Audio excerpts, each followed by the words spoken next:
Kamuona muna 94 yaitova mandedza kumatufota itova kapachikoro pazengeza fonda katikona iwe bebi korudo ndipo aripo musikana wandada ndafunga kunopisa rora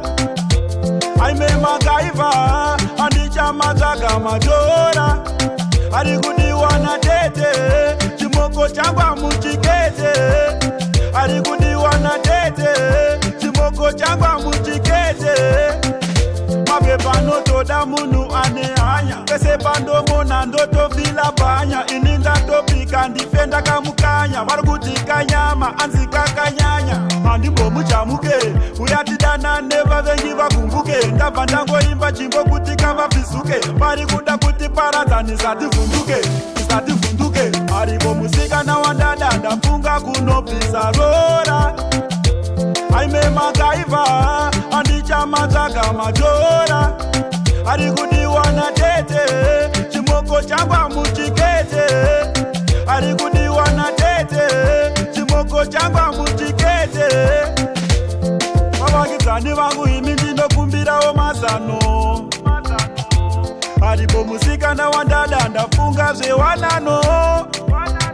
saka ndichamutora toenda kudubai zimbabwe nyika yedu tobva tati kudubai ndiye musikana ari kudiwana amai kune vanotivenga sando dzenyu tokupai bo musikana wandada ndafunga kunobvisa rora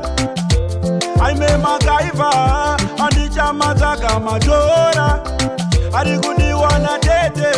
chimoko changwa muchikete ari kudiwana tete chimoko changwa muchikete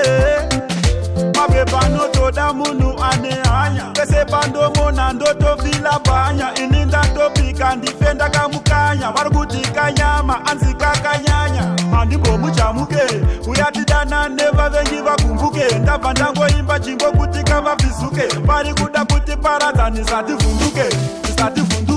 aripo musikana wandada ndafunga kunobvisa rora aime makaiva andichamadzaga majora ari kudiwana tete chimoko changwa muchikete ari kudiwana tete chimoko changwa muchikete vavakidzani vangu imi ndinokumbirawo mazano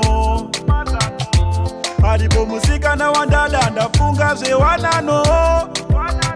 saka ndichamutora toenda kudubai zimbabwe nyika yedu tobva tati kudubai ndiye musikana ari kudiwana amai kune vanotivenga sando dzenyu tokupai